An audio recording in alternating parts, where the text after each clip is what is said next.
Assalamualaikum warahmatullahi wabarakatuh.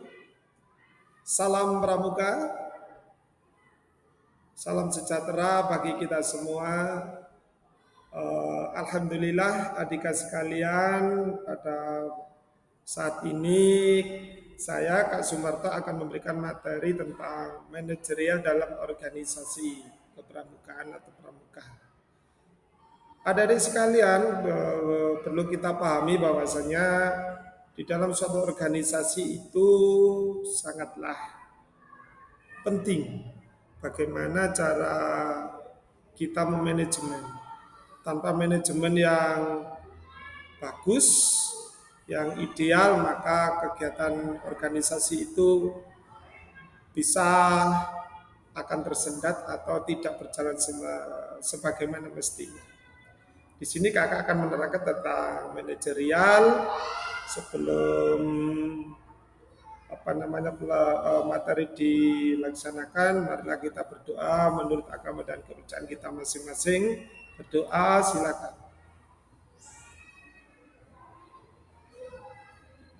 Alhamdulillah, adik-adik sekalian, tentang manajerial bisa diartikan bahwasanya manajerial adalah kemampuan dan proses mengelola kegiatan organisasi secara efektif dan bertanggung jawab melalui 4P, yaitu perencanaan, pengorganisasian, pelaksanaan, dan pengawasan. Pengawasan dimaksud adalah untuk mencapai tujuan bersama secara efektif dan efisien tentunya. Fungsi manajerial dalam organisasi pramuka diantaranya adalah satu, menjamin kegiatan berjalan sesuai dengan tujuan. Dua, menghindari kekacauan dan tumpang tindih tugas. Biasanya kan seperti itu. Kalau saat pembagian tugas kita itu tidak hadir atau tidak tahu jobdesknya, maka terjadi tumpang tindih. Satu pekerjaan bisa dikerjakan banyak orang, sedangkan kerjaan yang belum kadang itu tidak dikerjakan. Yang nomor 3 adalah melatih kepemimpinan, kedisiplinan, dan tanggung jawab. Yang jelas seperti itu. Yang keempat adalah menumbuhkan kerjasama dan gotong royong. Yang 5, meningkatkan kualitas kegiatan kepramukaan. Kita lanjutkan. Di dalam organisasi, perencanaan berorganisasian atau pelaksanaan pengawasan. Di situ pasti ada ya, namanya organisasi, kita merencanakan bagaimana mengoperasionalkan organisasian, pelaksanaan, dan pengawasan. Yang pertama adalah perencanaan atau planning. Di dalam suatu kegiatan, planning adalah suatu proses untuk menentukan tujuan dan langkah-langkah kegiatan sebelum kegiatan dilaksanakan. Ya, setelah kita melaksanakan beberapa bagian tahapan untuk melaksanakan manajerial, yang pertama, yang paling urgen adalah perencanaan. Setelah merencanakan, baru yang kedua kita nanti akan melaksanakan kegiatan berikutnya. Nah, contoh perencanaan dalam pramuka adalah menyusun program latihan mingguan, merancang kegiatan perkemahan atau bakti sosial, yang intinya prinsip perencanaan adalah tujuannya jelas, waktu dan tempat tepat, sesuai kebutuhan anggota, realistis dan terstruktur. Jadi intinya perencanaan itu kita tidak muluk-muluk, sesuai dengan kebutuhan, yang intinya bisa kita kerjakan secara maksimal dan prima. Selanjutnya adalah pengorganisasian atau organisasi. Adalah pembagian tugas, peran, dan tanggung jawab kepada anggota sesuai kemampuan masing-masing. Ini sangat juga dibutuhkan karena di dalam suatu manajerial organisasi kita diharapkan bisa memberikan tugas atau tanggung jawab itu sesuai dengan peran dan bisa dikatakan sesuai dengan kemampuannya, ya. Jangan sampai misalkan anak si A itu mempunyai kemampuan di bidang hal yang B, ternyata dikasih mandat yang lain. Jadi nanti kemungkinan jangan sampai nanti mendapatkan hasil yang tidak maksimal. Contoh pengorganisasian adalah ketua ambalan, sekretaris, bendara, si perlengkapan, konsumsi, keamanan, dan humas ini selalu harus dibutuhkan atau di dalam organisasi itu harus ada. Oke, artinya pembagian tugas, tugas ambalan apa, sekretaris apa, bendara itu apa, dan lain sebagainya. Yang tujuan dari pengorganisasian tersebut adalah tugasnya jelas, kerja efektif, dan bertanggung jawab. Kita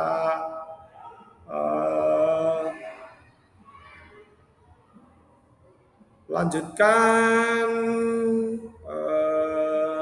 materi selanjutnya, yaitu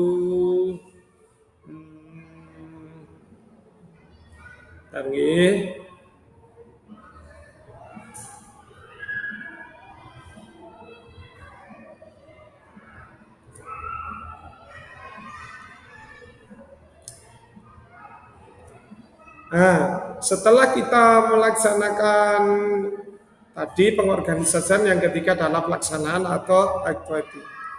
Pelaksanaan ini yaitu menjalankan rencana yang telah disusun dengan penuh tanggung jawab yang jelas. Dalam pelaksanaan diperlukan kepemimpinan yang baik, komunikasi di antara teman dan sahabat yang jelas, kerjasama tim yang solid, disiplin, dan komitmen pelaksanaan yang baik. Itu juga mencerminkan jiwa kepemimpinan. Artinya di dalam melaksanakan kegiatan tersebut sangat amat dibutuhkan kekompakan, di antaranya saling memahami, saling membantu, istilahnya saling mereratkan tangan, gitu ya. Setelah ketiga hal dilaksanakan dari mulai poin A, B, C, sekarang kita ke poin D, yaitu tentang pengawasan.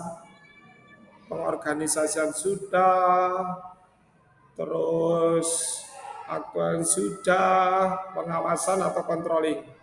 Controlling adalah proses memantau dan mengevaluasi kegiatan agar berjalan sesuai rencana. Contoh, mengecek kehadiran, mengontrol penggunaan dana, evaluasi kegiatan setelah selesai melaksanakan kegiatan. Tujuan pengawasan ini adalah menghindari kesalahan, mengetahui kekurangan dan kelebihan, dan perbaikan kegiatan selanjutnya. Nah, kita lanjutkan. Sekarang kita ke materi yang ketiga, yaitu pengelolaan waktu dan sumber daya. Nah, dimaksud di sini adalah segala sesuatu yang kita butuhkan untuk menunjang kegiatan kita ya di dalam manajemen. Pengelolaan waktu adalah pengelolaan waktu adalah kemampuan mengatur jadwal kegiatan agar efektif dan tepat waktu. Prinsip pengelolaan waktu membuat jadwal kegiatan, menentukan prioritas, jadi apa yang harus kita gapai, disiplin waktu, menghindari penundaan. Manfaatnya ada pengelolaan waktu ini adalah yaitu kegiatan bisa berjalan lancar, tidak mengganggu kegiatan yang lain, dan melatih kedisiplinan. Selanjutnya, untuk pengelolaan sumber daya dalam pramuka meliputi ada beberapa hal. Di antaranya adalah sumber daya manusia, ya, anggota di dalam kegiatan tersebut atau anggota ambalan atau anggota tim saat itu. Ada pendanaan, peralatan dan perlengkapan, waktu dan lingkungan. Pengelolaan yang baik berarti menggunakan secara bijak apapun, misalkan anggaran, tempat, atau segala sesuatunya itu tidak boros, bertanggung jawab, dan mengutamakan keselamatan. Ini sangat penting ya. Jadi keselamatan itu di dalam organisasi itu tidak boleh diabaikan, itu sangat tidak dianjurkan. Selanjutnya yang keempat adalah koordinasi dan pembagian tugas dalam organisasi. Koordinasi adalah proses menyelaraskan kerja antar bagian agar kegiatan berjalan harmoni. Jadi dari masing-masing job desk atau masing-masing bagian di dalam organisasi tersebut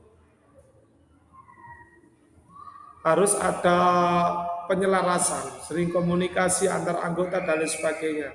Dalam pramuka, koordinasi dilakukan melalui rapat boleh lewat nambalan, musyawarah, komunikasi yang santun dan terbuka, ya bisa di tempat manapun.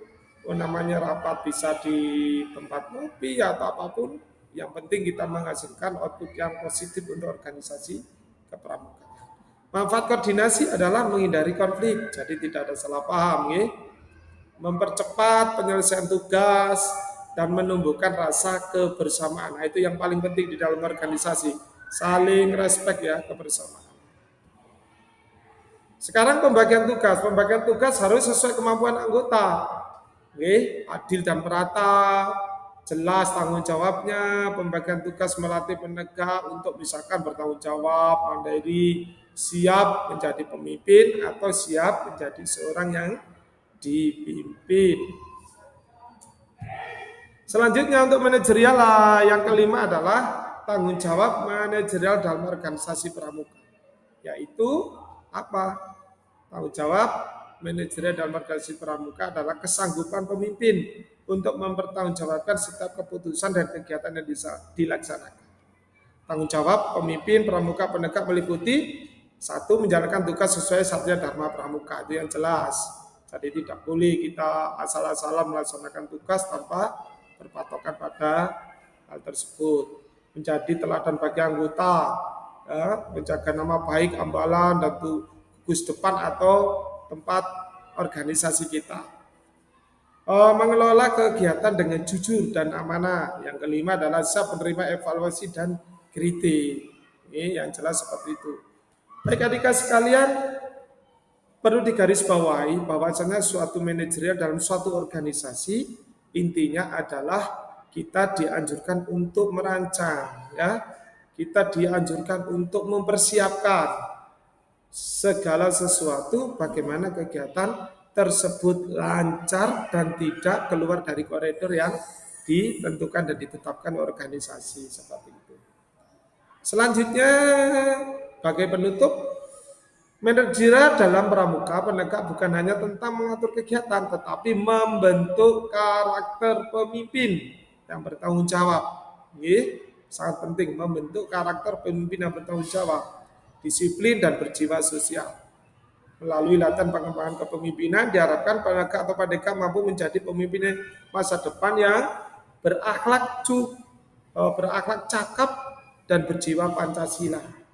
Jangan sampai seorang pemimpin memberi tauladan atau secara tidak langsung melakukan sesuatu hal yang kiranya itu tidak sesuai dengan akhlak, tidak sesuai dengan jiwa seorang pemimpin. Itu nanti bisa saja nanti menjadikan hal yang kurang bagus kepada yang dipimpin.